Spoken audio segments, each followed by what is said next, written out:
The reason I kind of wanted to start doing this is because lately I've been thinking a lot about creativity. What does it mean? Why do we do it? Why is it important? A little bit about myself. If you know me as Marty, I'm actually Andrew, and I was trained as an actor, as a deviser. I was later trained in clown, mask work, and circus. Understanding the dynamics of visual storytelling is something that exists within the theater world and within the film world, and that's where a lot of my interest is and a lot of what my experimentation is. I love creation, and to be honest, I was recently in a space where I just felt anxious, stifled creatively. And I think I've recently taken a risk and kind of gone out and I'm living out of my truck. For people who are creative individuals who are looking to be artists, who are looking to invest their time and their life in this kind of work, I want to be talking to you because at the end of the day, there are so many elements in our world that are making it difficult for us to be true creators.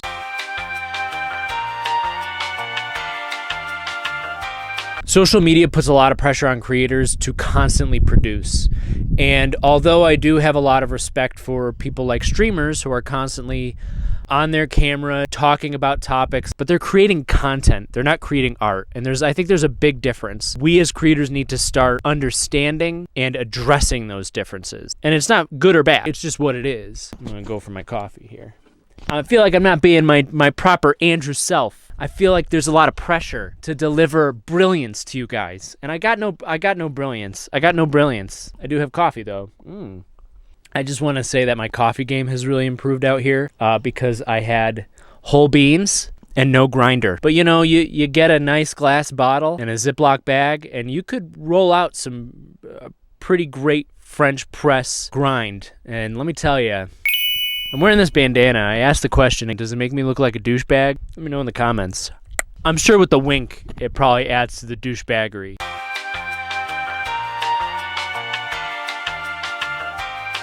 I got this open a little bit. Let the chest hair out. Let the chest hair be free. That's what being in nature is about. It's about being free. So don't you dare hold me back. I know you people in the comments, you haters are going to be like, put that chest hair away. So there's body shaming for men too, and it's a real epidemic. Anyway, where's the play? Social media, like I said, creates this pressure for artists to constantly be creating. You need to be posting. You need to get engagement. And art doesn't work that way. It needs time. It needs to be fermented. Sometimes. I'm just waiting for the wind to go away because I don't know how much it's affecting the sound right now. This is when I play elevator music. Dun, dun, dun, dun, dun, dun, dun, dun, dun, dun, dun, dun, dun.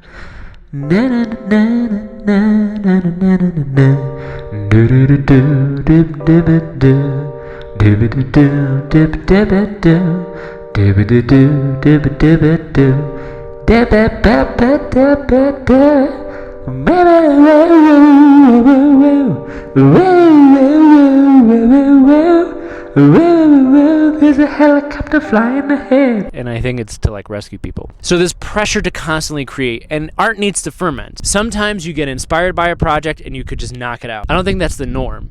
I think as artists and creators, we like to play, right? We like to put it out into the space, see how it forms, and adjust accordingly. And this kind of creative climate, it's difficult to do that. More than anything, an artist wants to be able to support themselves with their work. But when you're only producing a thing once a month, once every 6 months, once a year, it's very difficult to do that, especially if you want something that's quality, especially if you as an artist are discovering your voice, whatever the fuck that means, or trying to understand what your aesthetic is, or the particular aesthetic of the project, what it demands. Because when you're working on something, it wants something specific from you.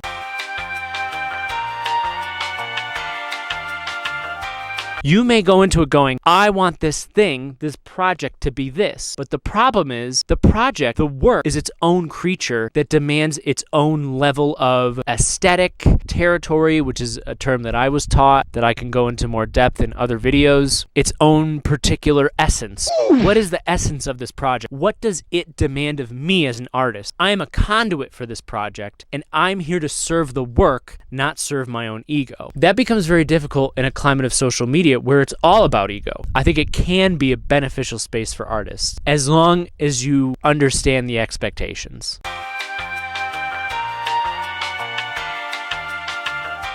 because it is a popularity contest on social media. And if you're really staying true to your work, if you're really staying true to what you believe in, you may not get much. At the end of the day, we do want our art to be and our creative endeavors to be accessible. We do want people to witness them and experience them. I'm going to switch sides now. Oh, am I throwing you off? Yeah, I thought I was. I look like I just got done filming a scene in Platoon. I think the important thing that we're missing is coffee.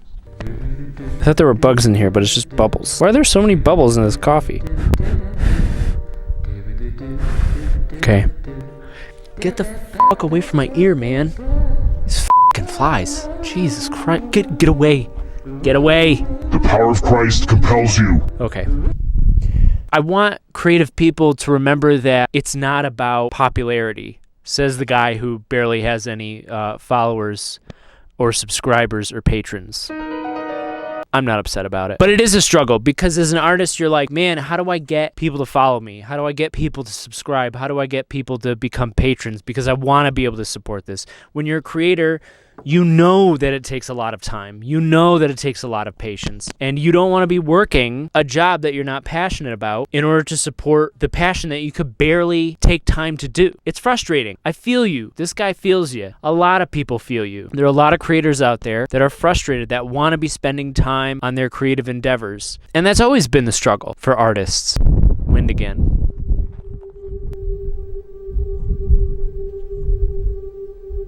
Because the problem is real art, raw art, things that are actually kind of digging at people but still being a form of entertainment and beauty and universality, those are hard things to come by, and they're hard to do and they're hard to maintain. But it's what our society needs more than ever right now. With AI, with deepfakes, with all of these forms of technology that could take the place of artists, and we need to keep fighting. As artists, we need to keep fighting to acknowledge that humans are beautiful, wonderful things, and life is a beautiful, wonderful thing that needs to be fought for. So be brave and be courageous. Take the time to really create something that works, that really speaks to people. Keep refining. Don't be afraid if things don't land. It's so easy as a creator to beat yourself up when a project doesn't take off. A lot of projects aren't going to take off. There's the chance that you get that one person that goes, oh my gosh, this spoke to my soul. And in a world of likes and follows and retweets, we lose track of that because that's all shallow bullshit. As artists, we need to embrace the creativity and the play that is innate in our souls and that can connect us to the rest of humanity. That's what you need to be finding in your work. Lead with love, creativity, and play.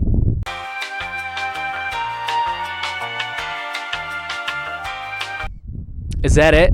So how do you get in touch with the universality? How do you get in touch with yourself as an artist? How do you silence the bullshit of social media? Here's an exercise to do. I like to give a little exercise.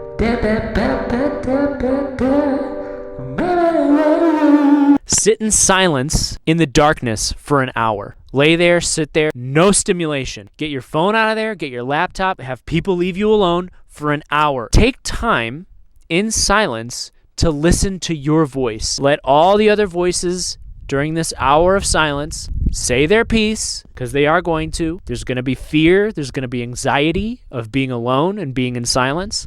And then after a while, I would say do that once a day for a week and see what happens. You know, we're all different. We all experience things. That's one exercise I would definitely give you. Allow yourself to be bored. We don't allow ourselves to be bored these days. Let yourself be bored. That's a challenge. If you enjoy my conversations about creativity, subscribe, hit that like button, hit that notification bell so you know when I release more content. Sweet, hot, sticky sweet content for you about creativity or Marty stuff. Also, you can support me at my Patreon, my Buy Me a Coffee account. My patrons get behind the scenes content so that you could see me fail miserably at things and test things out and try to figure stuff out. And until next time, find the silence. Listen to your voice. Play. Life is very short. Play is the beautiful gift that we've been given in our mundane life.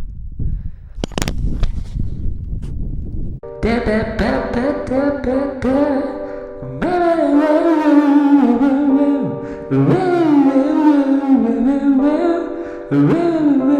a helicopter flying ahead.